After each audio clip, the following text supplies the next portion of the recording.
जा शनाख्ती कार्ड ठाहिण बंदि कयो, बंदि कयो। इहा दहशत गर्दी, इहा सीना ज़ोरी, इहा दहशत गर्दी, इहा सीना ज़ोरी, इहा दहशत गर्दी, इहा सीना ज़ोरी। जंहिं मिटीअ जी ख़ुशबूअ खे जातो हिते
जो कौम जिया रहे जीअंदो रहंदो, जो आम जिया रहे उहो जीअंदो रहंदो।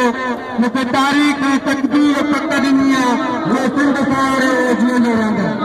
सिंध देश मुक़दर आहे, पंहिंजी बराबरि आहे।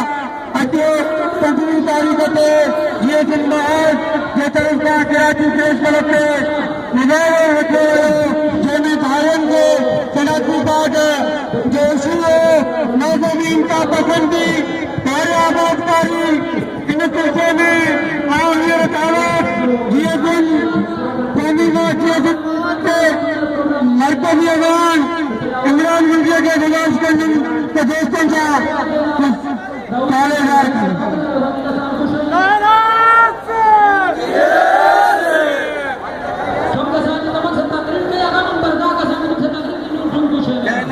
जंहिं मिटीअ जी ख़ुशबूअ खे जातो हिते, जंहिं साकिन जे सक खे सुञातो हिते, तंहिंसां कहिड़ो भला मुंहिंजो नातो हिते। तंहिंखे चओ मुंहिंजी नगरीअ मां निकिरी वञे, तंहिंखे चओ मुंहिंजी धरतीअ सां निकिरी वञे।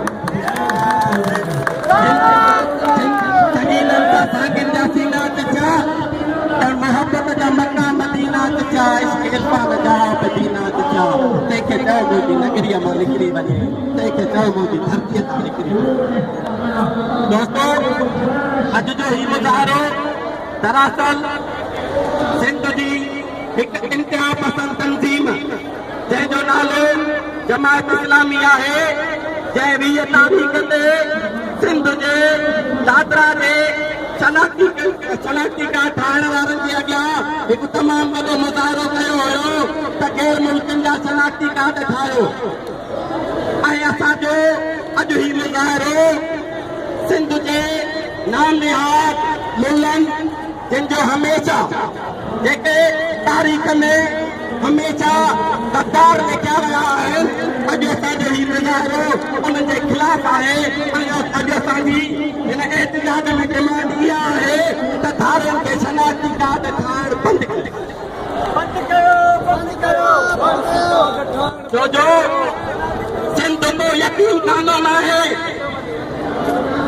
जो सॼे मुल्क जा यतीम सिंध में अची तरह आबाद कयो। ही सिंध सिंधियत जे ॿाहिरि आहे, ही सॼी सिंधी क़ौम जे ॿाहिरि आहे। छो जो जे तरह गैर मुल्कनि खे सिंध में आज़ाद कयो था, त असां सिंधी जी सिंध में हालत कसम पसी वारी थींदी ऐं रोज़गार जा वसीला असांजे लाइ बंदि थींदा। इदारनि में असांजी एंट्री बंदि थींदी, इदारनि में असांजी दाख़िलाऊं बंदि थींदियूं ऐं असां अक़लियत में तब्दील थी वेंदासीं। छो जो इहो असां सिंध परस्त ऐं साईं जीअं सैयद अबकर सम्झूं था त जे गैर मुल्की सिंध में आबाद था थियनि त सिंधी माण्हू अक़लियत में तब्दील थींदा। जे सिंधी माण्हू अक़लियत में तब्दील थींदा त सिंधी माण्हुनि जे लाइ रोज़गार लाइ तंगी थींदी, सिंधी माण्हुनि जी शनाख्त ख़तमु थींदी, सिंधी माण्हुनि जी बका ख़तमु थींदी, सिंधी माण्हुनि जी आबादी जेका सिंध में अॻे ई थियण जे लाइ हाणे ताज़ो जेका आदमशुमारी कई वई आहे उन आदमशुमारीअ में बि अंग सिंधी माण्हुनि जे ख़िलाफ़ ॾिना विया आहिनि ऐं इहो सिर्फ़ु असांजो मसइलो न आहे इहो मसइलो सिंध जे MNA ऐं MPN जो बि आहे छो जो इन मुल्क में आबादीअ जे लिहाज़ खां सीटूं जेके गिरायूं वेंदियूं आहिनि सो सीटूं बि घटि थींदियूं ऐं वरले ईअं थींदो त पंजाब जूं सीटूं अॻे हिन मुल्क में वधीक आहिनि ऐं सिंध जूं सीटूं घटि थी वेंदियूं ऐं अॼु असां अक़लियत में तब्दील थिया पिया वञूं ऐं अॼु जो ही मुज़ाहिरो सिर्फ़ु सिंध जी पका लाइ न आहे पर सिंध जी पका लाइ हिकु तमामु वॾी असां जंग में दाख़िल थी चुका आहियूं जंहिं जंग लाइ से ख़्याल थो करे त जंग